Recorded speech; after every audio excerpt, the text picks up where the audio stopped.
Bonjour à tous. Église à détruire, le titre de ce KTO Magazine peut vous paraître un peu provocateur. Nous l'avons choisi car le débat sur la destruction des églises a refait surface ces derniers mois et la presse en est fait largement l'écho.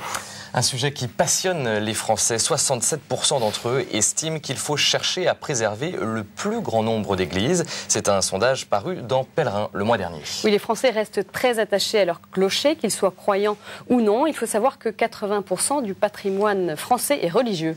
Mais notre société a changé, alors a-t-on besoin de toutes nos églises? On avance le chiffre de 100 000 églises sur le territoire, mais parmi elles, combien sont-elles réellement en voie de destruction? Faut-il les restaurer? Pour en faire quoi? Et puis, que dit l'Église sur l'avenir de ce patrimoine cultuel et culturel? C'est les questions que nous nous poserons dans ce KTO Magazine.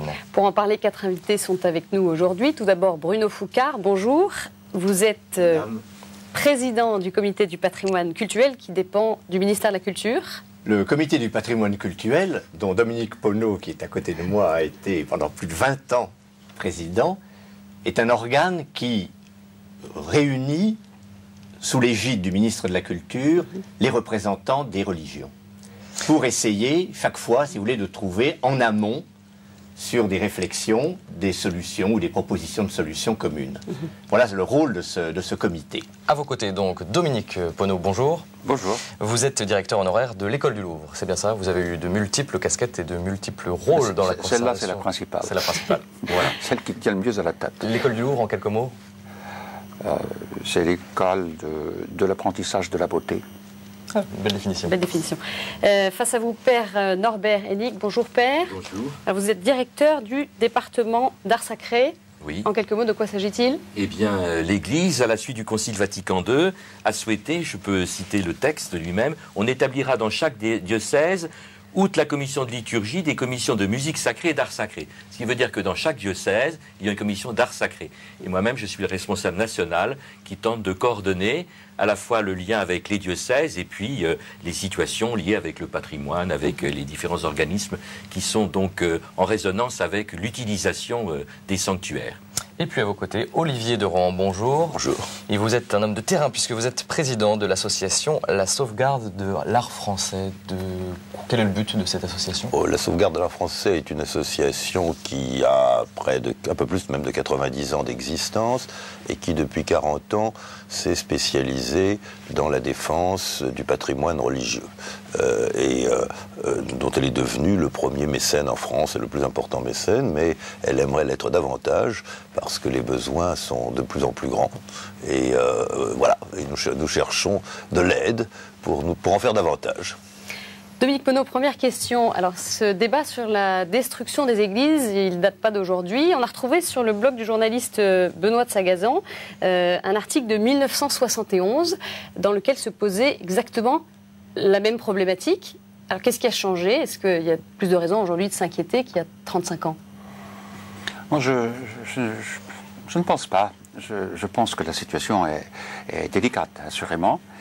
Mais il me semble qu'il y a dans notre pays un réveil des consciences que votre sondage, je pense, suggère, autour de l'importance que revêtent les églises pour l'ensemble de la communauté composant notre pays, chrétienne, croyante, chrétienne, peu croyante ou incroyante ou non chrétienne, liée à cette prise de conscience à la perception plus vive que jamais, peut-être à cause des difficultés que connaît ce patrimoine, de ce que le clocher ponctue le paysage français comme rien d'autre au monde. Nous nous rappelons tous, ou peut-être pas vous, vous êtes trop jeune, les affiches électorales de feu M. François Mitterrand quand il devint président de la République. Je me rappelle, 88. Non, c'était en 81, la première. Il s'était fait représenter devant une église. La croix avait disparu dans les nuages. Je pense, non, dans le bleu du ciel. Mais c'était ça, n'est-ce pas? Il avait une perception très vive que ce qui représentait la France, c'était son clocher. Et je crois que cette perception se fait aujourd'hui, fût-ce à travers parfois des jugements un peu trop rapides et des exagérations, se fait de plus en plus vive et je crois qu'on ne peut que s'en réjouir. Bruno Foucart, on a entendu beaucoup de choses sur ces menaces de destruction d'églises. Alors, d'abord, est-ce que c'est une réalité? Et est-ce qu'on sait combien à peu près d'églises seraient en voie de destruction aujourd'hui en France? Écoutez, on a un peu l'impression, à écouter effectivement la presse, qu'on est dans une nouvelle période de vandalisme. Hein. Tout se passe comme si on était en 1820-30, qu'on allait détruire Cluny, c'est la suite de la Révolution, etc. Bon. Donc, on est dans une situation apparemment dramatique. Alors, je crois que ce type d'émotion, il faut le prendre au sérieux. Au sérieux. Après tout, Barrès, en 1914, avait publié un livre sur la grande pitié des églises de France, qui n'a pas peu contribué à aider, si vous voulez, à sauver et à conserver et à restaurer des églises. Donc moi, je prends très au sérieux cette émotion. Elle est d'autant plus très sympathique, parce qu'elle montre que le sujet passionne et intéresse. Mais une fois qu'on a dit cela, il faut quand même garder un peu raison, être plus calme, ne pas être trop médiatique, en tout cas au moins ici. Et à ce moment-là, on se rend compte qu'effectivement, il n'y a pas de drame du tout. On a des chiffres? Le feu ne brûle pas. Alors, les églises, il y en a des dizaines de milliers. Vous savez, on compte officiellement 45 000 églises, mais il faut, si on ajoute les temples et puis les édifices des autres religions, je crois qu'on arrive autour de 60 000. Hein. Donc effectivement, est-ce qu'on va garder 60 000 églises? C'est pas évident. Hein. D'autre part, quand on regarde le nombre d'édifices protégés, qui eux, donc en principe, on ne peut pas trop y toucher, c'est un peu plus compliqué. Qui sont classés monuments historiques, c'est ça? Oui, des monuments historiques. Vous avez grosso modo 45 000 monuments historiques classés ou inscrits. Dans ce nombre, parce qu'il y a tout, il y a les châteaux, les maisons, etc., il y a grosso modo 13 000 églises. Donc nous avons 13 000 églises à peu près, non pas protégées, mais suivies, sur, disons, 60 000. Donc on fait la soustraction. C'est énorme, mais en même temps, c'est la beauté, c'est la bonté du paysage français, hein, et de l'histoire de France. Mais alors, quand on regarde le nombre d'églises détruites, écoutez, il me faut les doigts d'une main. Hein. Et effectivement, oui, on a cité des églises de Maine-et-Loire, vous allez peut-être en parler, l'église de Gesté, etc. Mais c'est extrêmement peu nombreux. Hein. Et pour une raison, je crois, très simple, c'est que ça c'est la suite de la loi de 1905 et de l'affectation des églises aux mairies, avec la nécessité que l'affectataire donne son accord. On va le voir tout à l'heure. L'Église n'a pas donné son accord. Mais en fait, il y a très très peu de dossiers, et je dirais tant mieux. Mais cela n'empêche qu'effectivement, il y a un vieillissement des églises, et je crois qu'un des problèmes, ça va être surtout autour, effectivement, des églises de campagne, à cause des problèmes d'une sorte de dépopulation, encore que, n'oublions pas que tout peut recommencer d'une autre manière, et que les campagnes peuvent redevenir. En tous les cas, on va voir que dès qu'on touche à une église, d'une manière ou d'une autre, les Français réagissent avec passion, notamment dans nos campagnes, comme vous le disiez. On se rend effectivement à Valenjoux, dans le Maine-et-Loire. L'une des paroisses de cette petite commune est menacée d'être partiellement détruite. Ce reportage est signé Guillaume Roubert. Polémique et passion autour de l'église Saint-Martin de Valenjoux, près d'Angers. Une des 3 églises de cette petite commune du Maine-et-Loire de 2000 habitants. Ça fait des frais. Hein. C'est qu'il y a 3 églises dans la commune. Moi je dis ça en fait trop, c'est pour ça que c'est la guerre. Mais si ça avait été si grave que ça, monsieur le maire l'aurait démoli plus tôt. Non, parce que monsieur le maire, il a laissé traîner. Car en 2002, le maire Bernard Briodot décide de fermer le bâtiment à cause du danger que représente la flèche et fait poser un parc gravois en 2006. La démolition de la flèche et de la chambre des cloches est également votée. La municipalité n'a en effet pas les moyens d'entretenir 3 églises, ni de financer une restauration qui s'élèverait à près d'1 500 000 €. Ça coûte terriblement cher d'entretenir l'ensemble de ces bâtiments-là. Si nous, on se dit comme ça au sein du conseil municipal, bien écoutez, non, hein, on ira au minimum de frais, hein, pour éviter une charge globale, hein, des habitants de Valenjoux, eh bien, je crois que c'est une saine lecture en tant que responsable de la gestion de la commune. Une analyse rationnelle que semble partager le père Jean-Pierre Véron, le desservant de la commune. Car s'il n'a jamais célébré à Saint-Martin, Pour lui, 3 églises et 3 paroisses, c'est trop. Actuellement, une église suffit sans doute pour le culte, puisque la communauté qui se rassemble est loin de remplir nos églises. À la limite, pour moi, pourvu que les chrétiens du lieu puissent se rassembler, ceux qui réagissent sont sûrement attachés à leur lieu de culte. Car aujourd'hui, face au maire, se dresse René Cotenceau et son association Valangevine pour la sauvegarde et la valorisation du patrimoine. Avec ses 80 membres, il dénonce la politique du pire menée par le maire, les expertises coûteuses et s'oppose aux nouveaux projets auxquels il dit ne pas être associé. Dans un premier temps, effectivement, on est satisfait qu'elle soit sauvée. Maintenant, sauver pour en faire un bâtiment qui n'a plus tellement d'allure, ça amoindrit un petit peu le sauvetage et ça va amoindrir le monument. Et de fait, de fil en aiguille, le moindre souci qui se présentera par la suite, ce sera une bonne raison pour aller plus loin encore. La toiture qu'on va mettre sur cette tour sera non pas plus basse que la flèche, que la nef, mais à la même hauteur. Ce ne sera pas très beau, mais on n'a même pas pu exprimer, ou en tout cas échanger, avec l'architecte. Ce qu'on nous propose, c'est ce clocher sur la tour du 14e. Et ce que nous souhaitons, nous, c'est cela. Donc, garder la chambre des cloches, donc une économie de démolition. Et on garde nos cloches, nos pendules, et tout le monde est content. Et les discussions sur le nouveau projet sont à l'ordre du jour du prochain conseil municipal. L'affaire est donc loin d'être terminée. À Valenjoux, l'église de la discorde n'a pas fini de faire parler d'elle. Olivier Drouin, je vous ai vu réagir sur ce plateau pendant la diffusion de ce reportage. Ça coûte cher quand même de garder son église. Écoutez, je crois que, comme Dominique Poneau, je pense que les églises font partie essentielle du patrimoine français, que les Français y sont très attachés, quelles que soient leurs opinions politiques ou religieuses. Comme Bruno Foucard, je ne vois pas de gens qui veulent intentionnellement détruire les églises. Par contre, je vois énormément d'églises qui souffrent. Ça, il n'y a pas l'ombre d'un doute, parce que lorsque vous avez une commune de 300 habitants et que vous avez 3 grosses églises sur le dos, il est certain que la dite commune n'a pas les moyens d'entretenir 3 églises. Donc il faut trouver une solution. Alors, laquelle? Alors je crois qu'il y a une chose dont je suis sûr, la seule dont je suis absolument sûr, c'est qu'on ne les sauve que si on a envie de les sauver. Ça, c'est quelque chose d'absolument essentiel.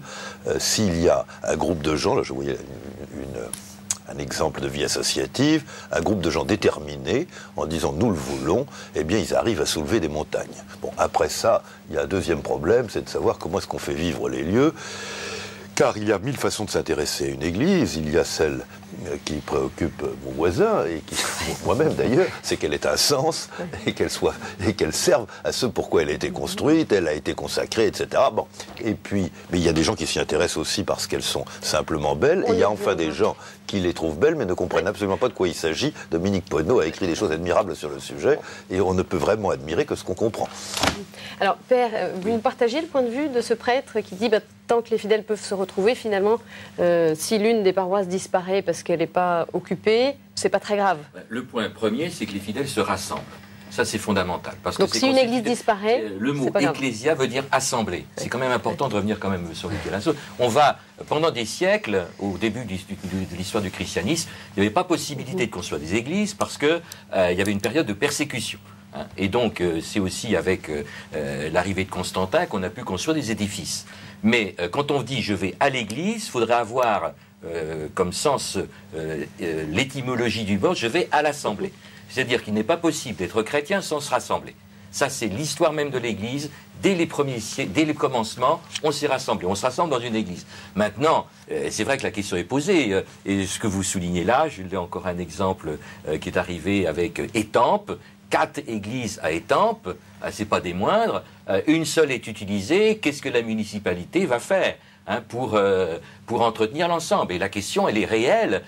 Mais et quel est votre point de vue, vous, par rapport à ça? Ce que dit le prêtre dit, finalement, on n'a pas besoin des 3. Est-ce que vous feriez la même chose, vous, si vous étiez soumis à ce genre de scénario? Ce que j'essaierais de faire, c'est, pour rejoindre ce que mon voisin disait, c'est essayer de maintenir ces lieux, parce qu'ils sont aussi le témoin d'une histoire. Mais de fait, la question, c'est que s'il n'y a plus les moyens, comment va-t-on faire? Mais je pense aussi que ce serait intéressant de voir, il y a une question quand même de l'entretien régulier. On n'arrive jamais à un état de destruction et regardez, quand on veut entretenir dans cette commune une route départementale, combien coûte 3 km, 5 km, 10 km par exemple d'une route départementale? Est-ce que l'entretien aussi d'une église n'est pas aussi quelque chose qui mérite autant qu'une route départementale? Enfin, c'est un exemple parmi d'autres. Dominique Penaud, une question. On voyait les croquis sur la hauteur du clocher à la fin. Alors, la personne en charge de l'association disait nous, on veut cette hauteur-là. Vous comprenez son point de vue? Est-ce que finalement celui que proposait le maire n'était pas bien?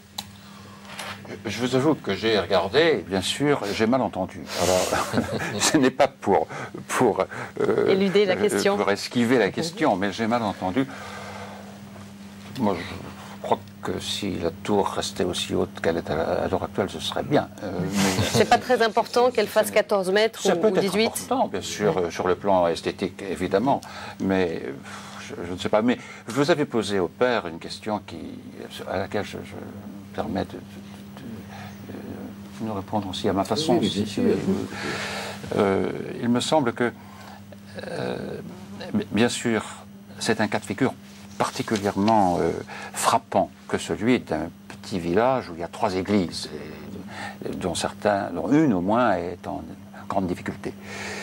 Mais je crois qu'il faut avoir en tête à quel point nos concitoyens, chrétiens pratiquants ou non, sont attachés au maintien des lieux qui, à la plupart d'entre eux, disent quelque chose. Soit parce qu'ils ont été baptisés là, soit parce que leur grand-mère y est venue, soit parce qu'ils y viennent encore eux-mêmes. Je crois qu'il faut être extrêmement prudent avant de décider.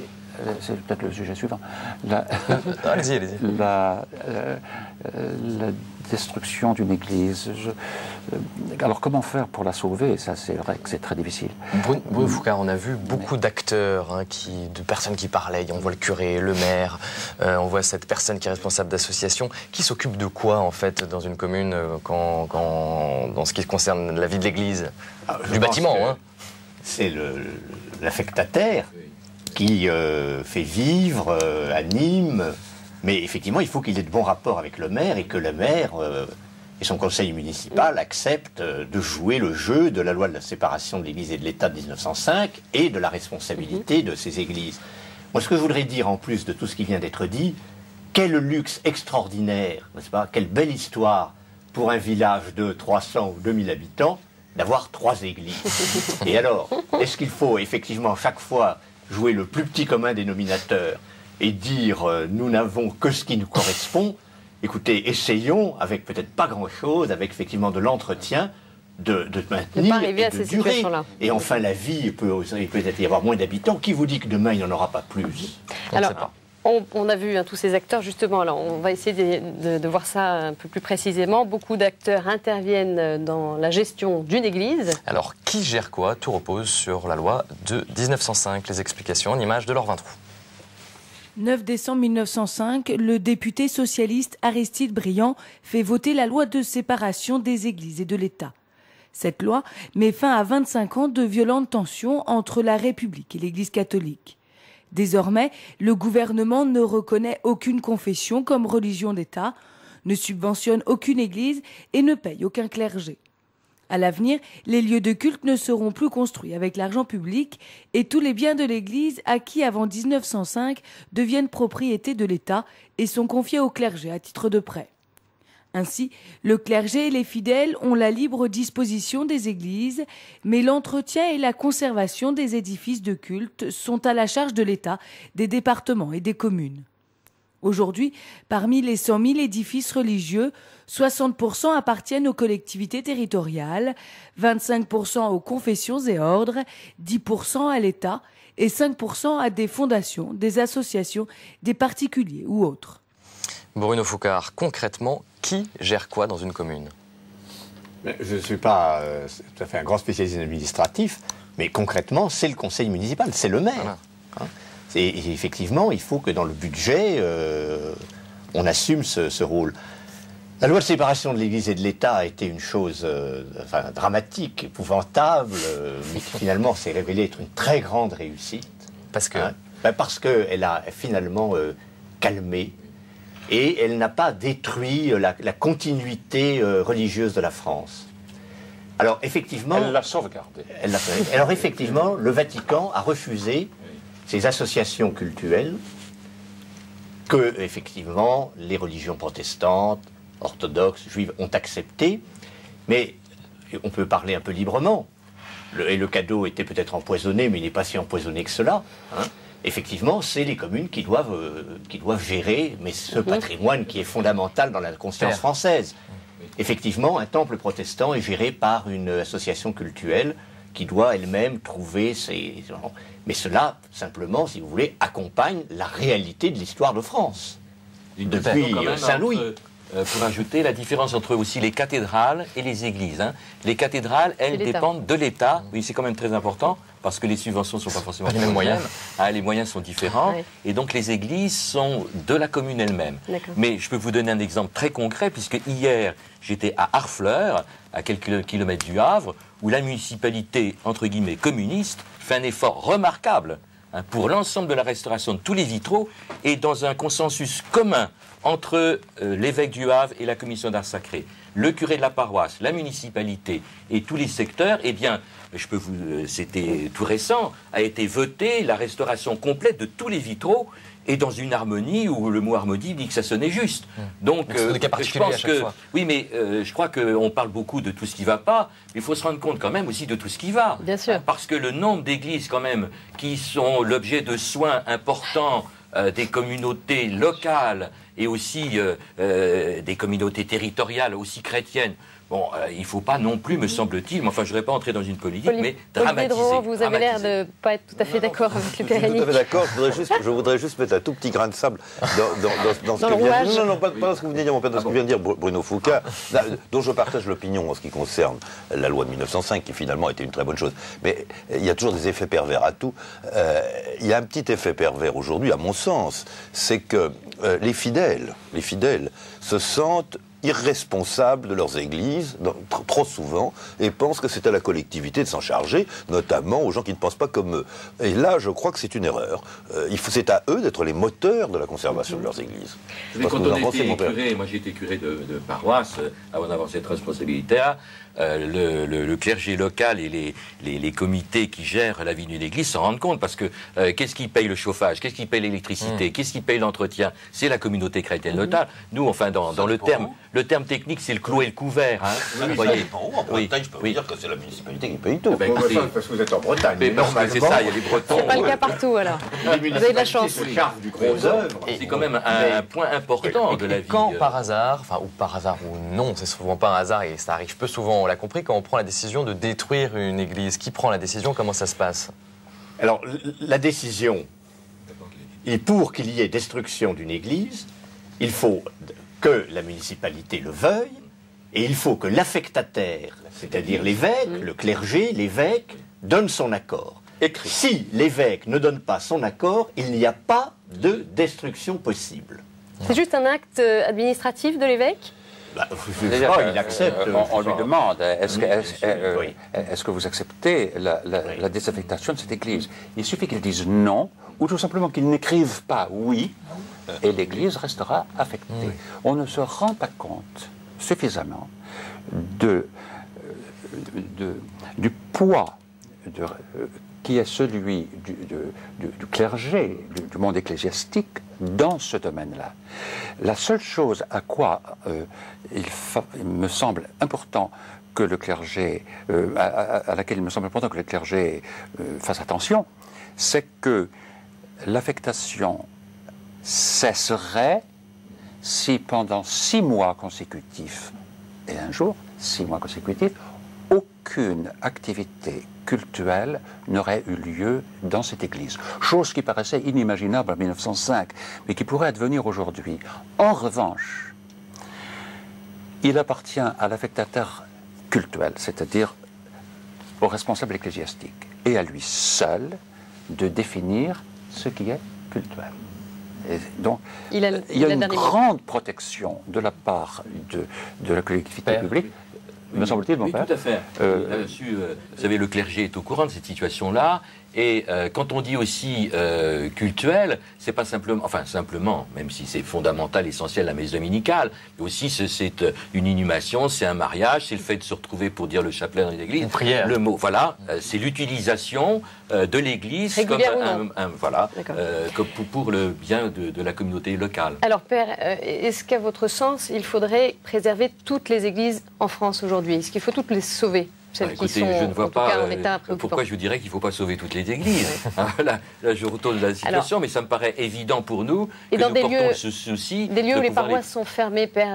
Mais les paroisses, qu'est-ce que ça veut dire une paroisse fermée? Vous avez un village à 500 habitants, eh bien, il y a l'église, comme on le disait, a une importance historique. Et je retrouvais une conférence de Monseigneur d'Agen, évêque d'Angoulême, toute récente, du 11 septembre 2007, au Palais du Luxembourg, journée du patrimoine. Et lui-même citait les affirmations du philosophe anoxique Marcel Gauchet. Et il citait lui-même, concernant les églises, elles sont dans un monde détraditionnalisé, le seul bastion de la tradition qui surnage. Parce que précisément, cette tradition ne se transmet pas seulement par la coutume et l'héritage, mais passe par l'explication du livre, l'explication de la foi et son enseignement. Cette singularité les désigne pour une fonction plus vaste à l'échelle de la collectivité, celle de gardienne et de passeuse de l'histoire profonde où nous avons nos origines. Moi, c'est clair. Chapeau aussi. Olivier Drouin, qu'est-ce que vous en pensez? D'abord, je pense que... Je reprends toujours l'exemple de la Bretagne. Nous avons d'innombrables chapelles. Non, mais je le connais bien. Nous avons d'innombrables chapelles qui ne servent qu'une fois par an le jour du pèlerinage et que les habitants du hameau entretiennent et de leurs mains. Donc voilà, ce n'est pas un usage constant, mais c'est un usage auquel les populations tiennent et les conserveront pour cela, parce que c'est elles qui veulent le conserver. La deuxième chose, c'est qu'il y a, Dieu merci pour les églises et chapelles qui ont un intérêt historique ou artistique, de plus en plus d'associations qui se dévouent aujourd'hui pour les faire visiter, parce que c'est une richesse touristique, il faut bien dire les choses comme elles sont, des communes, mais encore faut-il pour que cette richesse apporte quelque chose, qu'on puisse les voir. Et là, il faut trouver des moyens et payer des gens pour le faire. Et puis, juste une chose, vous parlez des églises, désaffectées. Il y a un cas que je rencontre de temps en temps, qui est un peu comme celui que nous venons de voir. L'église dont le toit est en train de s'effondrer. Le maire est obligé de prendre un arrêté pour interdire qu'on y rentre. Parce que s'il y avait un accident, ce serait sa responsabilité. C'est dangereux. Et alors, à ce moment-là, il peut arriver, je connais des cas, où tout le monde attend que tout s'effondre. À ce moment-là, on dit on ne peut plus rien faire. Donc on n'a pas voulu la démolir, mais on l'a laissée mourir. Bruno Foucard. Oui, non mais ça c'est certain. Il est clair qu'on ne gardera pas tout. Ça n'existe pas, ça n'est pas possible. Depuis toujours, il y a la mort des monuments, comme nous mourrons aussi. Bon, là-dessus c'est certain. Mais en revanche, on peut effectivement prolonger le plus possible et encore une fois, tenir compte de l'avenir. Et bien sûr, toutes nos églises, en particulier celles du 19e, ne seront pas classées monuments historiques. Ça n'est pas possible.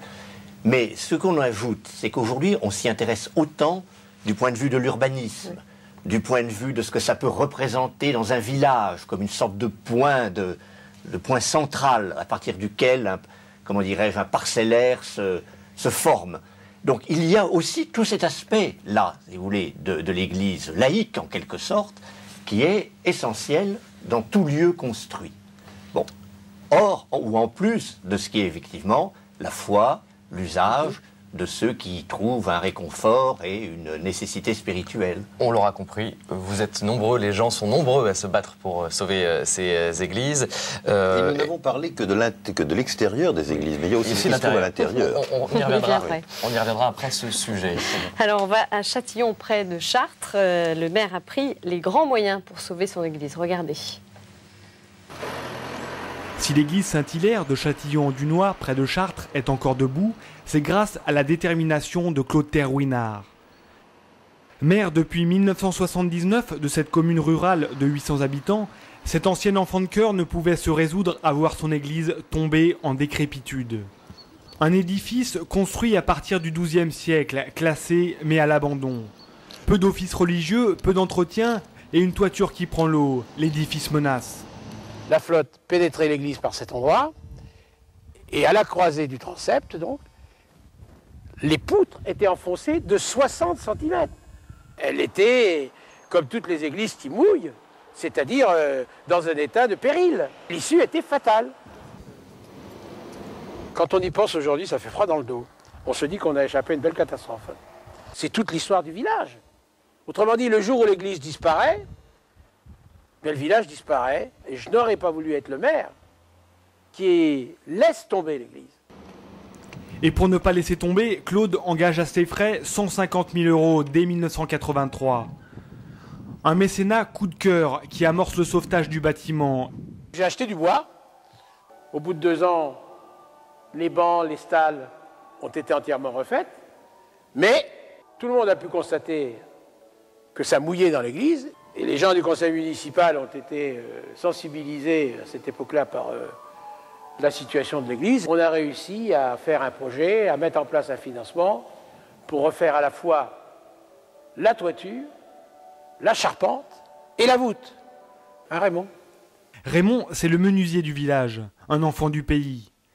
Avec 2 autres ouvriers, c'est lui qui a œuvré sur le chantier de 750 mètres carrés à partir des années 90 et jusqu'à l'an dernier. Charpente, murs ou peinture, en tout près d'1 million d'euros dépensés pour restaurer l'édifice et lui rendre sa splendeur. Pour cela, à côté des subventions, Claude n'a pas hésité à endetter la commune de près de 450 000 €, soit près de 3 années d'impôts directs pour les habitants. C'est un enchantement de travailler sur des édifices comme ça, quoi. Quand je faisais les travaux, tous les jours, j'avais des personnes du village qui venaient me voir. C'est vrai qu'elle est belle, cette voûte peinte. Une fierté pour les gens du village. Aujourd'hui, l'édifice revit, tout au moins en apparence. Car avec un prêtre pour 57 paroisses, la vie ecclésiale se résume à une messe à Noël, quelques mariages et des enterrements. Et l'église est le plus souvent fermée. Claude tente donc de trouver de nouvelles alternatives, des projets généralement profanes qu'il faut soumettre à l'approbation des autorités religieuses. Quand l'église, le bâtiment, interroge l'institution.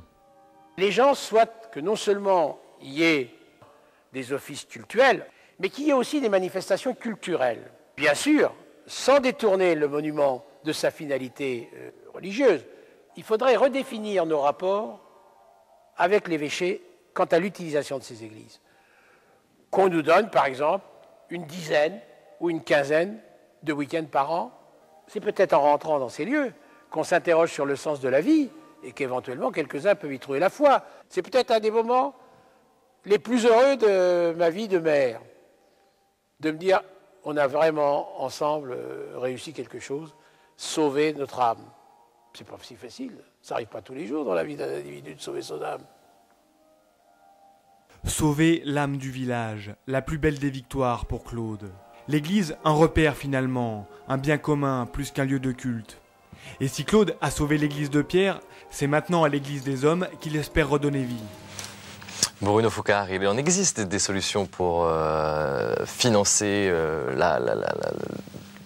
ces églises, pour financer la reconstruction, l'entretien de ces églises. Quand elles ne sont pas classées et qu'elles ne peuvent pas donc bénéficier de subventions du ministère de la Culture, néanmoins, il y a aujourd'hui des moyens très divers et par exemple localement, les conseils généraux peuvent effectivement apporter un soutien, hein, quand même, un peu maintenant, enfin c'est un peu nouveau. Et puis il y a des associations comme celle d'Olivier de Rohan sur la sauvegarde de l'art français. Donc il y a quand même pas mal, semble-t-il, de moyens. Ce que votre reportage montre et qui est très, très intéressant, c'est l'idée, éventuellement, mais qui est liée ou pas liée à des subventions, comment dirais-je, d'autres fonctions, qui est évidemment très très intéressant, mais qui doit quand même, enfin pas qui doit quand même, qui doit de toute façon trouver un accord avec la finalité première du lieu. Je crois que c'est ça qui est le plus intéressant. Si demain on y fait un hôtel, des logements, c'est peut-être moins évident. Père, vous êtes d'accord? Oui, je dirais d'abord que de ce reportage, je retiens, c'est qu'il y a une ténacité d'une personne. Voilà. Ça, c'est quand même très important. Moi, je vois, excusez-moi, mais je crois que ça marche, entre entre guillemets, ça fonctionne quand quelqu'un prend à bras-le-corps le désir que ça fonctionne. Et ça, vous voyez, c'est toute la reconnaissance. C'est un exemple parmi d'autres. Et pour l'utilisation mixte je continue encore, mais je pense à d'autres cas nombreux. Je pense dans la Manche, l'abbaye de la Lucerne, que certains connaissent.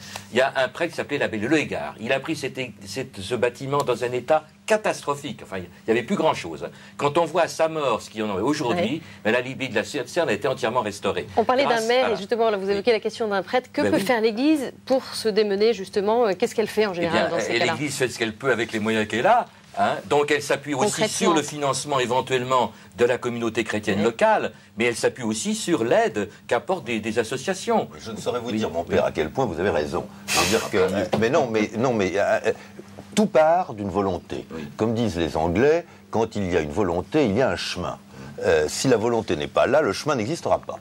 Donc je crois que ça c'est vraiment la chose fondamentale. Et en ce qui concerne l'aide, à ce moment-là, moi, j'ai mis un exemple à donner de toute forme de mécénat, pour commencer celle des habitants qui viennent travailler de leurs mains, et dans combien de villages de France vous avez ça? Des gens qui montent sur les échelles pour aller réparer leur église. Il y en a énormément, beaucoup plus qu'on ne croit. Et puis ensuite, effectivement, vous aviez raison, toutes les aides publiques qu'il faut savoir mobiliser, mais on les mobilisera d'autant plus qu'il y aura une volonté exprimée par les populations. Si les populations ont l'air indifférentes, les pouvoirs publics sont moins enclines à mettre l'argent là-dessus. Et puis troisièmement, il existe beaucoup plus qu'on ne croit de bonnes âmes, d'associations, de fondations qui ont des petits moyens, mais qui en ont quand même. Bon, il faut aller les chercher, et c'est ce à quoi j'allais dire, ce que j'essaye de faire, c'est d'aider les gens à les trouver. Voilà.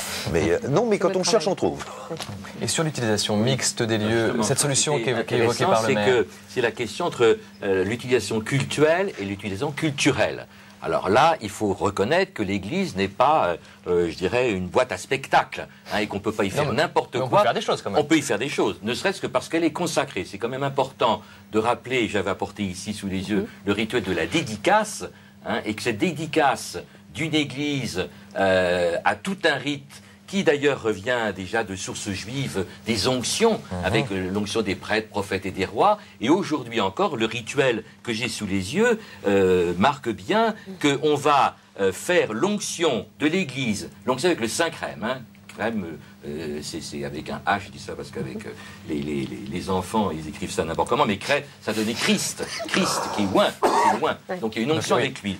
L'onction de l'Église signifie d'abord que celle-ci est consacrée tout entière et pour toujours au culte chrétien. On fait 12 onctions pour signifier que l'Église est l'image de la cité sainte. Mais un concert de Mozart, c'est quand même possible, par exemple.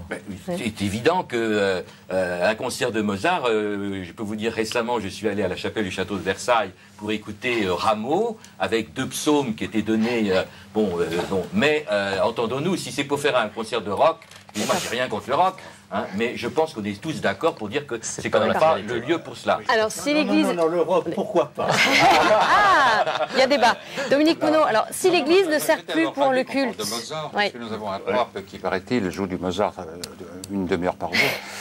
C'est très encourageant pour la culture et pour un sens de la beauté qui transcende une foi particulière, et je ne pense pas qu'on puisse accuser Benoît XVI d'être un bradeur de la foi catholique. Mais pour ce qui concerne les activités culturelles, à moins que je me trompe, c'est la question.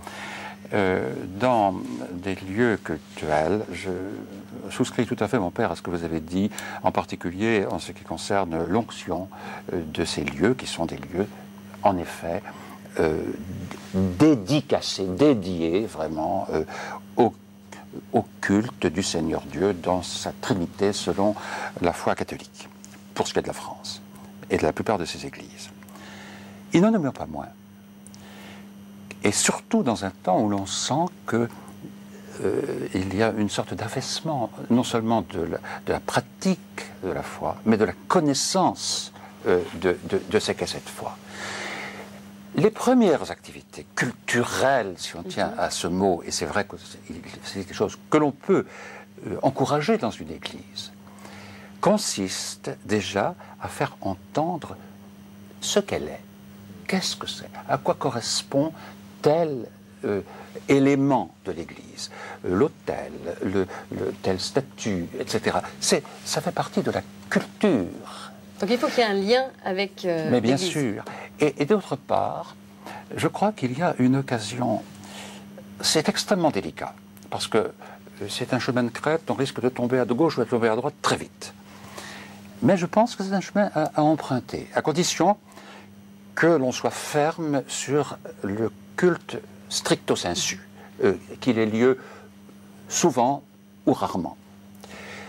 Ce qui me paraît important, et scabreux, difficile, c'est de percevoir que ces lieux consacrés au culte chrétien, à la religion catholique, par le fait même qu'ils le sont, je parle sous votre contrôle, mon père, par le fait même qu'ils le sont, et pas bien qu'ils le soient,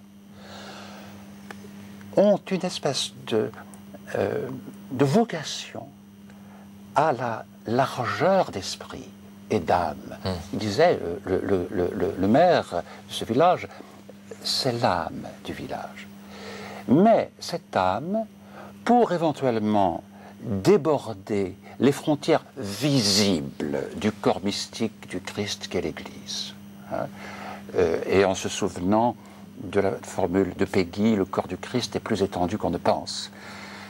Je pense qu'on peut avoir, dans certaines églises, en relation avec la foi chrétienne, plus ou moins étroite, plus ou moins large, des manifestations qui ne soient pas spécifiquement chrétiennes, sous réserve que l'autorité ecclésiastique soit vraiment au fait de la chose et y adhère, et non pas 15 jours par an, exemple, quelque chose qui ne soit pas chrétien. Vous pensez à quoi, par exemple, Dominique Penaud, non chrétienne, ce serait quoi, par exemple? Je suis, par exemple, très... vous parliez de concert tout à l'heure, si on prend un pas forcément de la musique ce n'est pas forcément, non. Si vous écoutez le second quintet pour 2 violoncelles de Schubert, il me semble qu'il atteint une dimension de spiritualité très haute. Ça, c'est laissé à l'appréciation de l'Église. C'est laissé à l'appréciation de l'Église et des gérants du lieu. Je crois que nous vivons un temps où... Je ne veux pas monopoliser la parole, pardon. Non. Nous vivons un temps de grands paradoxes où beaucoup d'entre nous ont perdu un peu la mémoire. Ceux qui l'ont retrouvée la retrouvent quelquefois de manière un peu raidie, mais où il y a place pour une grande largeur d'esprit. Je finirai sur ceci.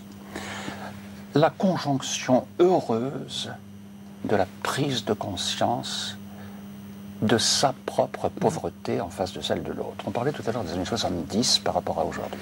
Je me rappelle, en juin 1984, première rencontre au titre de la Commission de la sauvegarde et l'enrichissement du patrimoine culturel, première rencontre entre, ça s'appelait Culte et Culture, en fait c'est des monuments historiques et culturels. Il y avait des maires, il y avait des inspecteurs des monuments historiques, il y avait des curés. Il y avait davantage, plus de curés qu'il n'y en a aujourd'hui, mais enfin il y en avait déjà plus beaucoup. Chacun regardant l'autre avec défiance au départ, et peu à peu s'accordant avec l'autre pour se rendre compte qu'il y avait en commun beaucoup de pauvretés respectives, qu'il ne fallait pas en avoir peur, comme les fils, qu'on n'en rirait pas, comme le fils de Noé, de la nudité de son père. C'est-à-dire que les communes travaillent main dans la main avec les prêtres, et qu'au contraire, travaillent ensemble. Oui, mais c'est extraordinaire. Comme des rencontres de ce genre peuvent, avec des associations aussi bien sûr, Olivier, peuvent contribuer à l'ouverture. Dominique, vous avez évoqué le problème du sang. Et nous avons eu ce problème-là à Versailles, puisqu'il se trouve que j'ai quelques liens avec cette maison. L'année dernière, à l'occasion d'un festival d'art contemporain qui s'appelle Versailles Off, il avait été décidé d'exposer des robes de mariée de Christian Lacroix, qui étaient d'ailleurs fort belles dans la chapelle. Ça vous la Société des Amis de Versailles. Moi, ça m'a choqué, et j'ai opposé 2 arguments. Le premier, avec Monseigneur l'évêque des Yvelines, qui a été le premier à monter au créneau, pour dire que le lieu étant consacré, tout ce que vous venez de dire, mon père, pour un chrétien, c'était désagréable. Bon, donc que l'on transforme cette chapelle en lieu. Mais j'en ai donné un autre argument qui était le vôtre, mon cher Dominique, c'est de dire, comment voulez-vous moi qui fais souvent visiter cette chapelle, où j'explique comment le plus grand roi du monde s'inclinait tous les jours devant son souverain à lui et lui rendait compte de son action, comment toute l'histoire de la monarchie française est autour de l'autel, comment est-ce que je peux expliquer ça si on croit que c'est le vestiaire de Marie-Antoinette? Il y a un détournement du sens qui est redoutable. Voilà.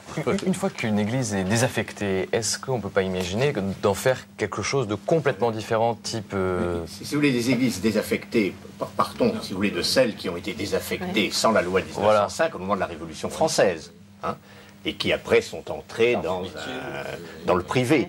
Aujourd'hui, vous retrouvez certaines églises, si elles ont été conservées, ça peut être un garage, ça peut être... un musée, ça peut être une boîte de nuit, je sais pas, mais une boîte de nuit, etc. C'est pas des choses. Mais ça arrive au Canada. Ça, c'est différent. Pourquoi pas, hein. Vous savez que pour beaucoup, par exemple à l'étranger, enfin, je pense dans les pays nordiques, en Hollande, en Angleterre, un certain nombre d'églises, en particulier de temples ou d'églises anglicanes, ont été converties en logements, par exemple, en appartements. Là, nous sommes dans un cas un peu différent parce que ce serait une désaffectation contemporaine. Volontaire. Mais je crois qu'il faut quand même être assez souple. Enfin, c'est pas être assez souple. Il faut que le clergé soit d'accord, mais il faut permettre des affectations supplémentaires qui peuvent être des salles de réunion, qui peuvent être un conseil municipal qui, d'une certaine manière, entre aussi dans l'église. Je crois que tout cela, c'est assez important. Et de même que, souvent, on n'a pas évoqué ce problème, l'église contemporaine, vous savez que l'église contemporaine construit beaucoup. Hein, depuis 1905, on a construit plus de 3000 églises. Aménage un certain nombre de destructions. Ce ne sont pas vraiment des destructions, ce sont des aménagements permettant une pratique plus facile, peut-être, du culte. Eh bien, de même que vous avez cela, je crois qu'il faut admettre, si vous voulez, le plus possible, pas le plus possible, mais si nécessaire, et pourquoi pas, des utilisations qui ne seront pas scandaleuses, mais qui accepteront un partage.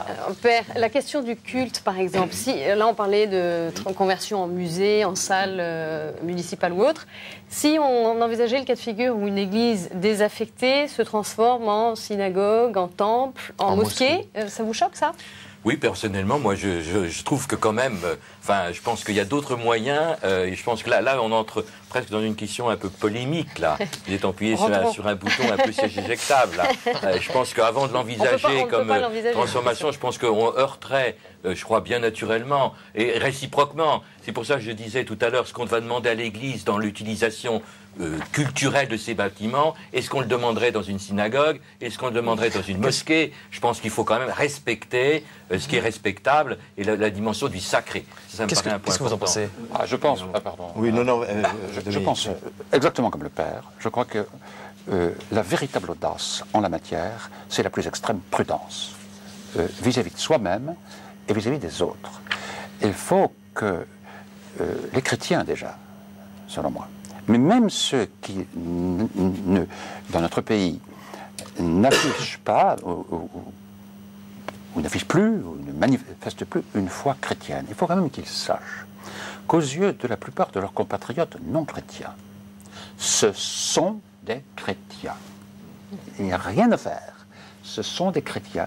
Et si ces chrétiens, même, qui éventuellement ne se reconnaîtraient pas dans le christianisme de foi, mais qui pour beaucoup d'entre eux se reconnaissent dedans, si ces chrétiens se mettent à traiter les lieux où de génération en génération on a prié le Christ en son Église, les considèrent comme n'ayant pas d'importance, ce qui risque d'apparaître aux yeux des gens sérieux, extérieurs même au christianisme, c'est que, on vous l'avait bien dit, les chrétiens sont des athées. Une dernière question pour terminer. On voyait ce maire qui s'est activé, qui a engagé même des fonds personnels pour sauver son église. Est-ce que, selon vous, à l'approche des municipales de 2008, l'entretien, la question de destruction ou non d'une église peut devenir un enjeu politique dont pourraient se servir les candidats? Je crois que quand il y a un consensus, comme c'est le cas actuellement, c'est pas la peine d'aller créer comment dirais-je, des tensions et des discords là où il n'y en a pas. C'est-à-dire qu'il ne faut surtout pas politiser cet usage des églises qui en fait est un accord de ceux qui croient et de ceux qui ne croient pas au nom de l'histoire. Absolument. Merci, en tout cas, le temps tourne, l'horloge tourne. Merci à tous les quatre pour ces explications. Il nous reste juste une petite minute, le temps de vous indiquer l'adresse de l'association de la sauvegarde de l'art français. N'hésitez pas donc à envoyer vos dons, si vous le souhaitez, au 22 rue de Douai. C'est dans le 9e arrondissement de 24 rue de Douai. 22 ou 24 22 rue de Douai, dans le 9e arrondissement de Paris.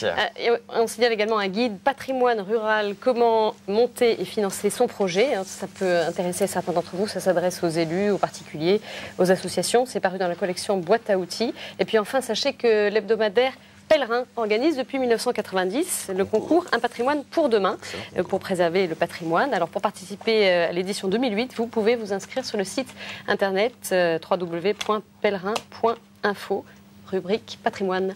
Merci à tous les quatre et puis à très bientôt pour un nouveau KTO Magazine. Également, n'hésitez pas à réagir. On attend vos réactions sur notre site internet à l'adresse réaction@ktotv.com.